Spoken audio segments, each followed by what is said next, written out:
Hello student, 6 chapter solid geometry के 6 chapter sphere की 6.6 exercise के आज हम 9th क्वेश्चन के बारे में पढ़ेंगे। 9th क्वेश्चन क्या दे रखा है? Find the centres of two spheres which touch the plane at the point and the sphere. देखो क्या निकालना है, सेंटर ऑफ टू सफ़ियर्स। मान लो कि सेंटर निकालना है, दे दिया ना, centre of sphere which touch the plane, जो सफ़ियर इस प्लेन को टच करता है किस पॉइंट पर, 1 - 1 1 पर, एंड दी सफ़ियर, और इस सफ़ियर को। तो देखो ये सफ़ियर दे दिया और ये सफ़ियर इस प्लेन को टच करता है। प्लेन की इक्वेशन क्या दे रखी है? 3x + 2y + 6z - 7 = 0, और इस पॉइंट पर टच करता है। और ये पॉइंट कितना दे रखा है? 1 - 1 और 1 ये दे रखा है। ये सफ़ियर का सेंटर है, ये सफ़ियर है, ये इस प्लेन को इस पर टच करता है और साथ के साथ किस सफ़ियर को टच करता है? इस दूसरे सफ़ियर को भी टच करता है। लेकिन इसने ये नहीं बताया कि जो ये दूसरा सफ़ियर है, ये सफ़ियर इसको एक्सटर्नली टच करता है या फिर इस दूसरे सफ़ियर को इंटरनली टच करता है, ये नहीं बता रखा। तो हम दोनों केस लेकर चलेंगे कि ये सफ़ियर इस दूसरे सफ़ियर को, ये सफ़ियर है, ये सेकंड सफ़ियर, अगर एक्सटर्नली टच करता है तो ऐसा होगा, इंटरनली टच करता है तो ऐसा होगा। और साथ के साथ किसको टच करता है? इस प्लेन को भी टच करता है एट द पॉइंट 1 - 1 और 1 पॉइंट पर टच करता है। तो ये देखो मान लेते हैं, तो इस हमें क्या निकालना है? इस सफ़ियर का सेंटर निकालना है। तो इस सफ़ियर का सेंटर और साथ के साथ क्या निकालना है? इसकी रेडियस निकालनी है। तो इस सफ़ियर का हम सी तो सेंटर मान लेते हैं और साथ के साथ आर इसकी रेडियस मान लेते हैं।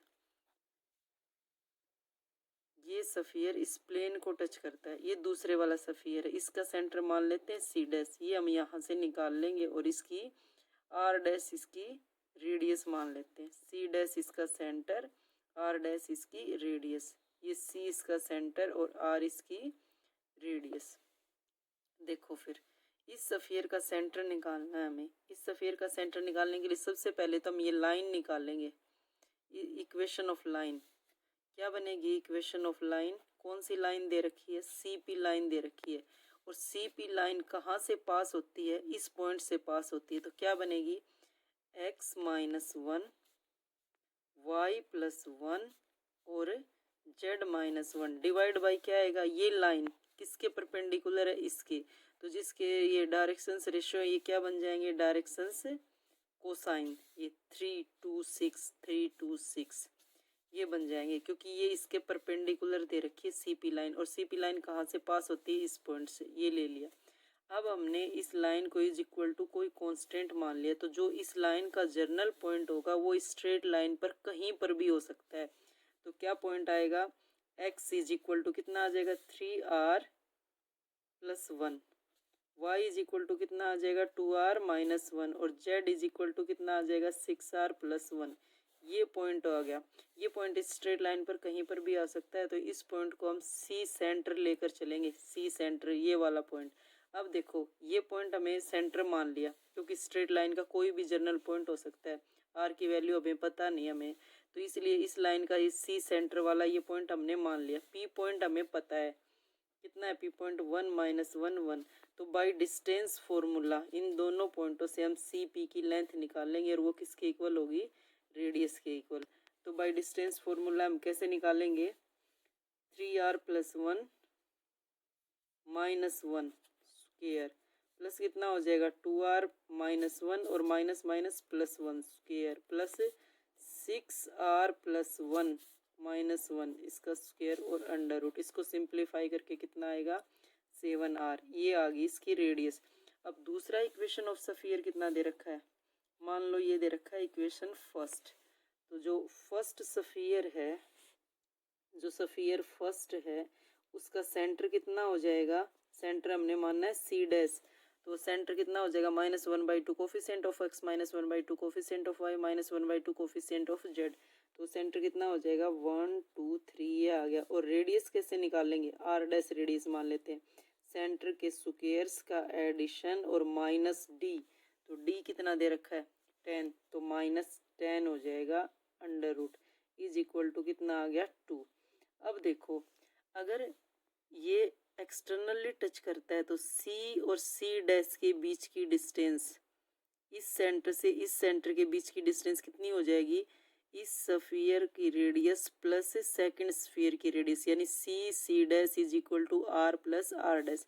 अगर इंटरनली टच करता है, इंटरनली टच करता है तो कितनी हो जाएगी, ये देखो दोनों सेंटर के बीच की डिस्टेंस, टोटल डिस्टेंस ये कितनी है आर, और आर में से कितनी घटा दें, आर डैश घटा दें, क्योंकि ये वाली रेडियस कितनी है आर डैश, ये आर डैश घटा दें टोटल आर में से, आर माइनस आर डैश, तो कितनी आ गई सी और सी डैश की distance R plus R dash भी हो सकती है और आर माइनस आर डैश। अगर एक्सटर्नली टच करता है तो प्लस आएगा, इंटरनली टच करता है तो माइनस आएगा। तो दोनों सेंटर के बीच की डिस्टेंस, इसका पॉइंट भी हमें पता है कितना है, ये आया हुआ सी, और सी डैश भी हमें पता है, ये निकाल रखा 1 माइनस ये सॉरी ये निकाल रखा सी डैश, ये रहा 1 2 3 सी और C dash. By distance formula इन दोनों की डिस्टेंस निकाल लेंगे। कैपिटल आर की वैल्यू हमने 7r निकाल रखी है और आर डैश की वैल्यू हमने 2 निकाल रखी है। तो सी सी डैश दोनों बाय डिस्टेंस फॉर्मूला कितना हो जाएगा, ये हो जाएगा 3r square plus 2r minus 3 square plus 6r minus 2 square under root is equal to, capital R है 7r वैल्यू आई है और प्लस माइनस कितना हो जाएगा 2। अब इसको हम सिंप्लीफाई करेंगे, इसको सिंप्लीफाई करके वैल्यू आई है minus 36r plus 9 is equal two plus minus 28r। यहाँ से अगर प्लस तो लेते हैं, प्लस 28r लेते हैं तो कितना हो जाएगा minus 36r plus 9 is equal to 28r। और दूसरी पॉसिबिलिटी क्या है, minus 36r plus 9 is equal to minus 28r। यहाँ से r की वैल्यू कितनी आएगी 9/64 और यहाँ से r की वैल्यू कितनी आएगी 9/8। इन दोनों वैल्यूज़ को सेंटर में पुट कर देंगे। सेंटर की वैल्यू कितनी आई थी, सेंटर की वैल्यू आई थी 3r plus 1 2r minus 1 6r plus 1, ये वैल्यू आई थी इस सेंटर की। तो इसमें ये वैल्यू पुट करेंगे तो सेंटर कितना हो जाएगा 91/64 माइनस 46/64 और 118/64। और अगर r की वैल्यू ये पुट करेंगे, r की वैल्यू 9/8 पुट करेंगे तो सेंटर कितना हो जाएगा 35/8 10/8 और 62/8। और स्टेटमेंट में यही पूछा था find the centres of spheres, तो दो सेंटर आ गए, इसीलिए पूछा था सेंटर ऑफ टू स्फीयर्स जो दूसरे स्फीयर को और प्लेन को एक साथ टच करता है।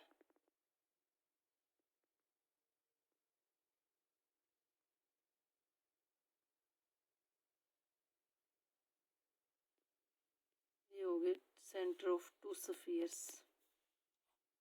नाउ नेक्स्ट क्वेश्चन, अब देखो नेक्स्ट क्वेश्चन क्या दे रखा, find the equation of sphere which has its centre at origin, यानी कि स्फीयर की इक्वेशन निकालनी है और उसका सेंटर ओरिजिन दे रखा है, centre origin, and which touches the line, और वो स्फीयर एक लाइन को टच करता है और इस लाइन की इक्वेशन ये दे रखी है। इस इक्वेशन को हम और कैसे लिख सकते हैं, इस पूरी इक्वेशन को अगर 2 से डिवाइड करें, 2 से डिवाइड करें तो ये क्या इक्वेशन बनेगी x प्लस 1/1, 2 से डिवाइड करेंगे 2 से 2 कैंसिल हो गया, is equal to 2 minus Y को हम लिख सकते हैं y माइनस 2, तो माइनस कॉमन लिया ना, माइनस यहाँ आ गया, 2 से डिवाइड किया, is equal to z plus 3/2। ये इक्वेशन ऑफ स्ट्रेट लाइन बन गई, ये इक्वेशन।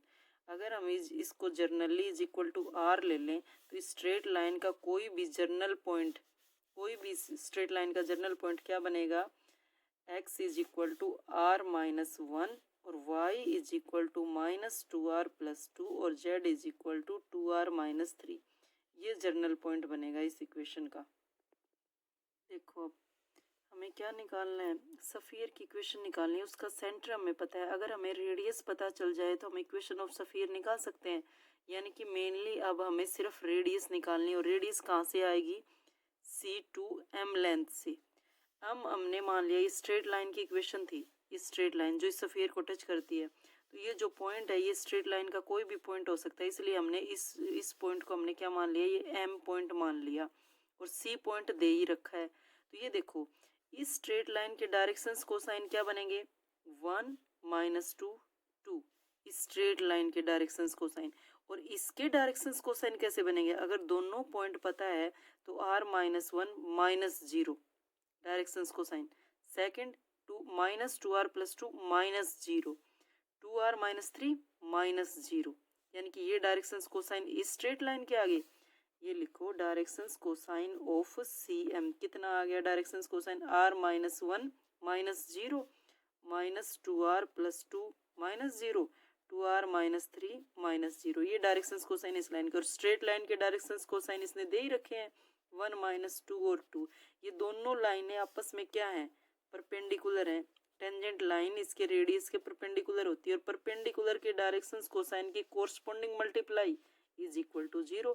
तो corresponding multiply 1 × r -1 -2 × -2r + 2 +2 × 2r -3, corresponding multiply is equal to 0। और यहाँ से r की वैल्यू आ गई 11/9।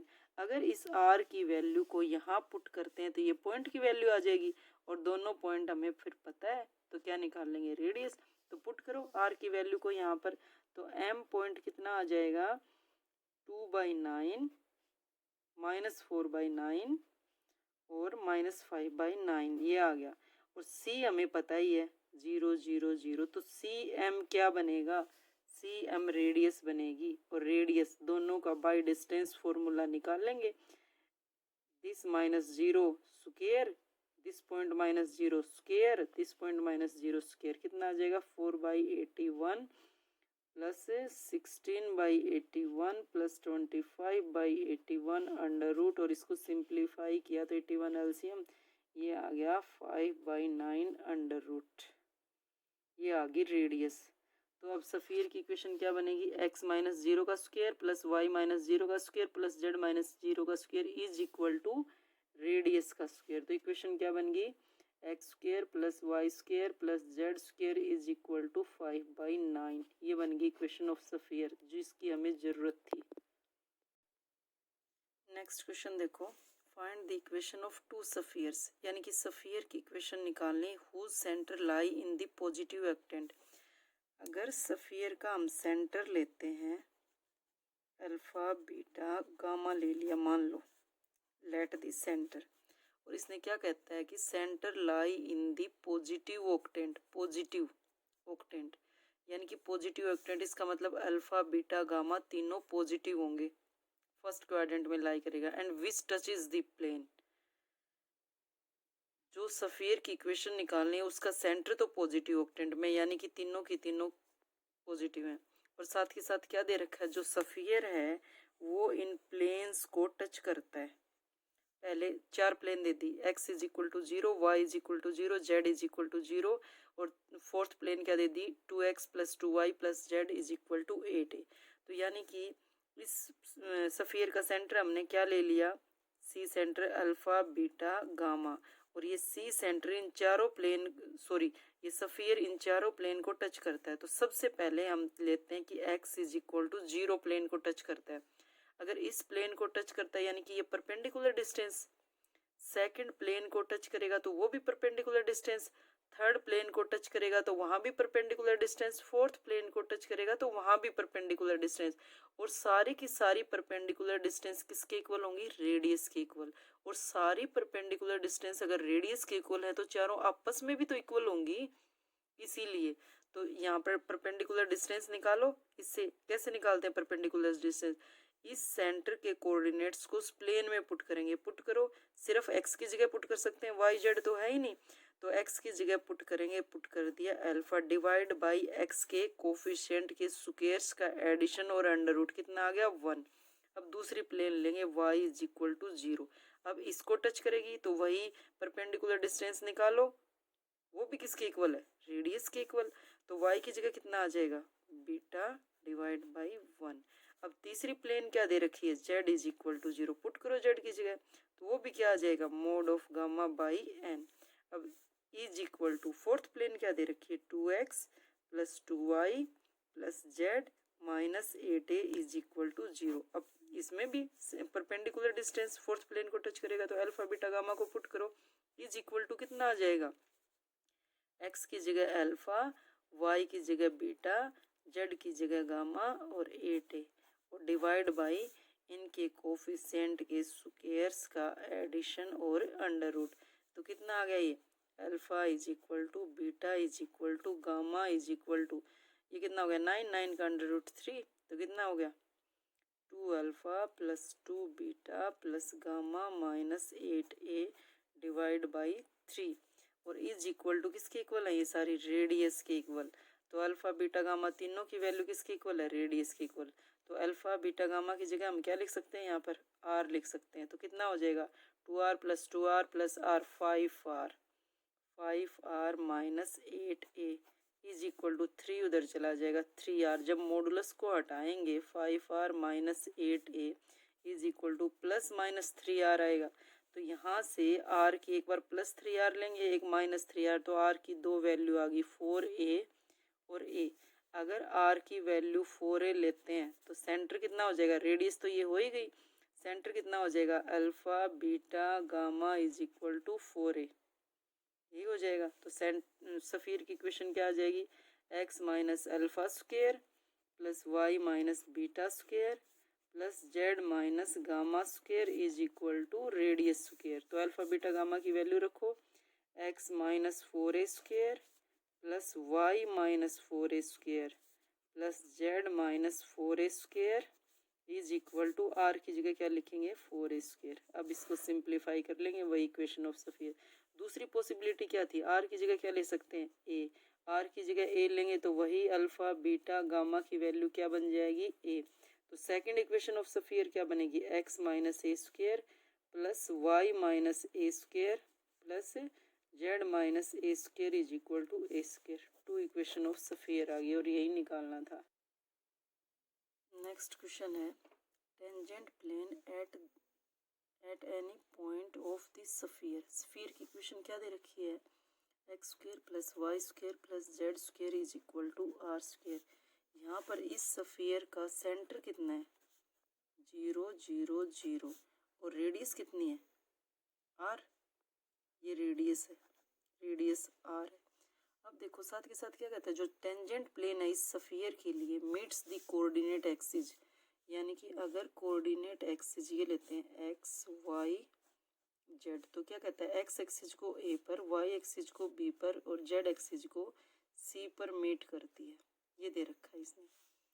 Tangent plane at any point of the sphere, sphere के किसी भी पॉइंट पर अगर हम टेंजेंट प्लेन लेते हैं, सफ़ीर के किसी भी पॉइंट पर अगर टेंजेंट प्लेन लेते हैं तो ये टेंजेंट प्लेन इस कोऑर्डिनेट एक्सिस को ए बी सी पॉइंट पर मीट करती है। तो क्या बनेगी फिर टेंजेंट प्लेन, ऐसी इक्वेशन ऑफ टेंजेंट प्लेन क्या होगी जो कोऑर्डिनेट एक्सिस को इन पॉइंटों पर मीट करेगी।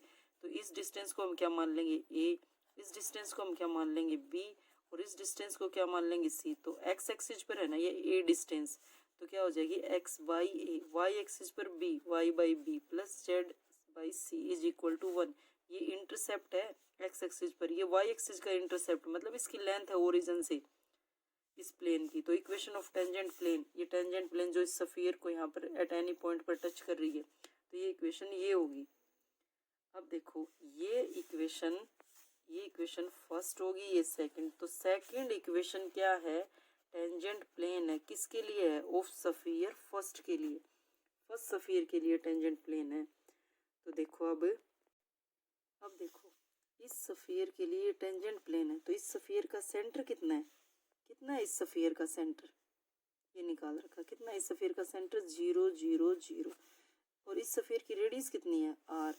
तो इसकी अगर परपेंडिकुलर डिस्टेंस निकाले इस सेंटर से इस प्लेन पर, प्लेन हमने निकाल ली, कैसे निकालते हैं परपेंडिकुलर डिस्टेंस, इस सेंटर के पॉइंट को हम इस प्लेन में पुट करेंगे। पुट करो इस प्लेन में, तो कितना हो जाएगा, मॉडुलस ऑफ एक्स की जगह क्या हो जाएगा 0/a, वाई की जगह 0/b प्लस जेड की जगह 0/c minus 1 divide by x का कोफिशिएंट कितना है 1/a का स्क्वायर प्लस वाई के कोफिशिएंट का स्क्वायर प्लस जेड के कोफिशिएंट का स्क्वायर और under root is equal to किसकी इक्वल है, इस लेंथ की इक्वल। और ये लेंथ कितनी आई हुई है r है, r इज इक्वल टू कितना बच गया -1 का मॉडुलस कितना आ जाएगा +1 इज इक्वल टू क्या लिखेंगे r, दूसरी साइड जाकर ये कितना हो जाएगा 1/a² plus 1/b² plus 1/c² under root.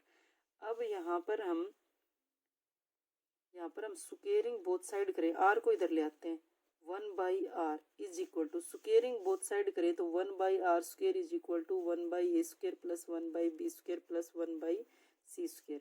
इसको क्या लिखेंगे a-2 b-2 plus c-2 is equal to r⁻²। इन सबको न्यूमरेटर में लेंगे तो ये इक्वेशन आ गई। देखो अब आगे क्या दे रखा है, show that the locus of the point of intersection of the plane drawn parallel to the coordinate plane।